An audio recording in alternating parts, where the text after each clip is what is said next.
बादल को इन्होंने बोला है सफेद, ठीक है ना।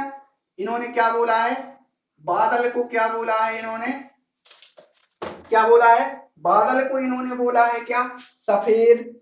उस सफेद को इन्होंने क्या बोला है, सफेद को बोला है हवा, हवा को बोला है इन्होंने नीला, नीले को बोला है पानी, पानी को बोला है बिजली। इस प्रकार से देखो सवाल क्या है आपका, क्वेश्चन है, यदि इन्होंने, हम लिख लेते हैं सवाल, इन्होंने बोला है बादल को, बादल को बोला है इन्होंने, बादल को बोला है इन्होंने सफेद, सफेद को बोला है क्या इन्होंने बोला है, सफेद को इन्होंने बोला है हवा, क्या बोला है, हवा, ठीक है। हवा को बोला है इन्होंने क्या, नीला, हवा को क्या बोला है, हवा को क्या बोला है इन्होंने, नीला। तो नीले को क्या बोला है इन्होंने, पानी, नीला, या फिर नीले को क्या बोला है इन्होंने, नीले को क्या बोला है इन्होंने, पानी, ठीक है ना, समझते जाना। और फिर पानी को बोला है इन्होंने क्या, बिजली, क्या बोला है, पानी को क्या बोला है इन्होंने, बिजली, ठीक है ना।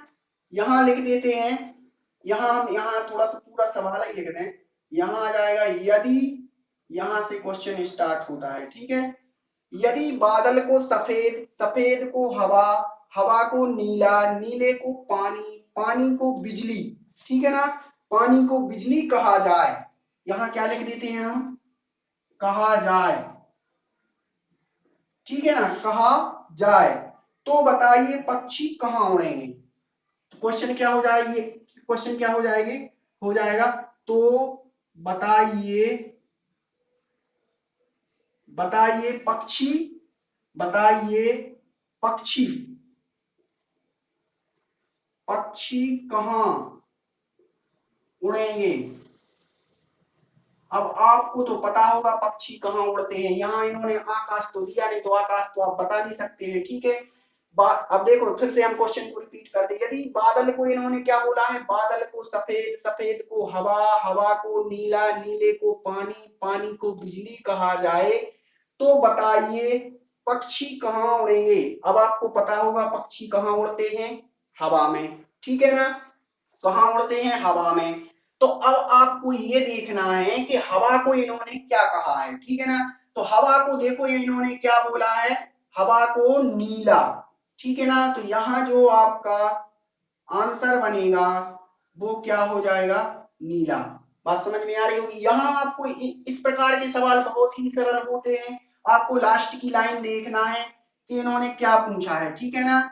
यहाँ देखो लास्ट की लाइन में, यहाँ देखो इन्होंने बोला है पक्षी कहाँ उड़ेंगे, ठीक है ना, पक्षी कहाँ उड़ेंगे। तो आपको पता है पक्षी कहाँ उड़ते हैं, हवा में उड़ते हैं, हवा में उड़ते हैं पक्षी।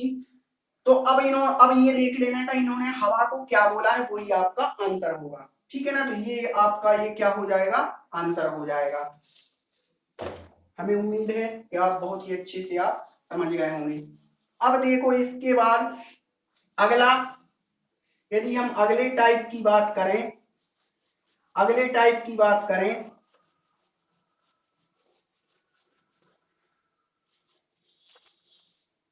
अगली टाइप की बात करें तो ये कौन सा टाइप हो गया, तीसरा। यदि हम अगले टाइप की बात करें तो अब आ जाएगा आपका अगला टाइप क्या है, फोर्थ। फोर्थ नंबर का जो टाइप है वो थोड़ी सा अच्छे लेवल के क्वेश्चन में टाइप बनता है, ठीक है ना। जब अच्छे लेवल के क्वेश्चन परीक्षा में पुट होते हैं ना, जब अच्छे लेवल के क्वेश्चन परीक्षाओं में बनते हैं तो इस प्रकार के सवाल, इस टाइप को जरूर उसमें रखा जाता है, ठीक है ना। अब देखें अपन चौथे नंबर का जो टाइप है, इसके देख लेते हैं। चौथे नंबर का टाइप है, इसको क्या बोलते हैं, मिश्रित कोडिंग, क्या बोलते हैं, हम लिख देते हैं यहां मिक्स्ड कोडिंग, मिक्स्ड कोडिंग, ठीक है ना। अगले टाइप को हम क्या बोलते हैं, हिंदी में बोल देते हैं इसको मिश्रित कोडिंग, ठीक है ना। अब देखो यहाँ इन्होंने मिश्रित कोडिंग के तहत कौन सा एक सवाल लिख देते हैं हम, यदि इन्होंने देखो क्या लिखा है, एन ई नी टिन फू, ठीक है, इसको इन्होंने क्या लिखा है, H O how are you, ठीक है ना, नी टिन फू। और अगला वाला है आपका नी टिन सी, नी टिन सी या से, इसको इन्होंने क्या बोला है, where are you, where are you. अब ये पूछ रहा है, देखो अब इसकी हम भाषा बोलते हैं, देखो इसकी भाषा क्या हो जाएगी, यदि किसी कोड भाषा में, समझना बात को, यदि किसी, ये आपका क्वेश्चन है, ठीक है, हम, ये आपका क्वेश्चन है, यदि किसी कोड भाषा में नी टिन फू को इन्होंने क्या लिखा है, हाउ आर यू, और नी टिन से को इन्होंने क्या लिखा है, वेयर आर यू, ठीक है ना। तो अब ये बोल रहे हैं कि हमें इनमें से आप क्या बताइए, वेयर का कोड क्या होगा, वेयर, इसमें वो पूछ रहे हैं वेयर का कोड क्या होगा, क्या क्या, वेयर का कोड, वेयर का कोड क्या होगा, ये आपका क्वेश्चन है, ठीक है ना। अब हम इसमें देख लेते हैं क्या सिमिलरिटी है और किस प्रकार से करते हैं। अब देखो यदि इसको ध्यान से यदि देखें, ध्यान से यदि इसको देखा जाए तो हमें कुछ वर्ड इसमें थोड़ी समान नजर आते हैं, ठीक है, जैसे यहाँ देखें नी, और यहाँ देखें आप नी, यहाँ भी है, यहाँ भी है, यहाँ टिन है और यहाँ भी टेन है, ठीक है ना।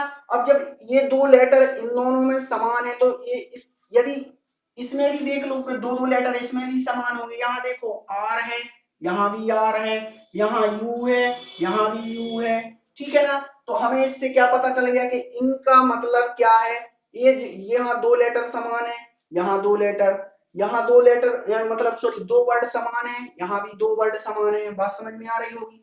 तो अब हमको यहाँ क्या पता चल रहा है, इससे हमको ये पता चल गया कि जो फू है वो हाउ के लिए लिखा गया है, और जो से है वो वेयर के लिए लिखा गया है, ठीक है ना।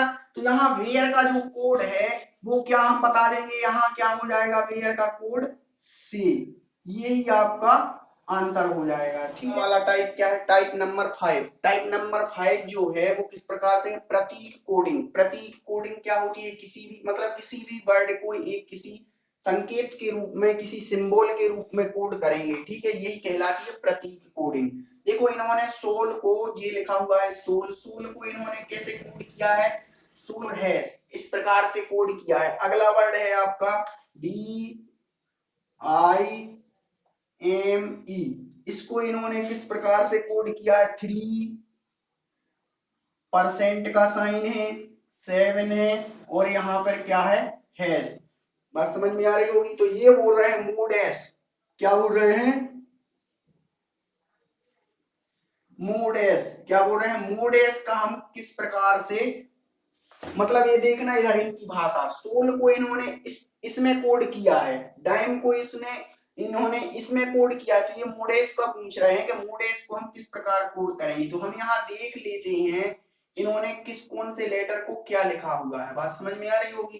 तो यहाँ देखो इन्होंने एस को क्या लिखा हुआ है, डॉलर के साइन से प्रदर्शित किया है, ओ को इन्होंने क्या किया हुआ है, 5, ठीक है, एल को इन्होंने देखो क्या लिखा हुआ है, एल को लिखा हुआ है 4, और ई को क्या लिखा हुआ है, यहाँ पर इन्होंने ई को लिखा हुआ है हैश, ठीक है। अब यहाँ देखो ई को इन्होंने इस वाले वर्ड में भी यहाँ पे हैश लिखा है, यहाँ भी हैश लिखा है, ठीक है।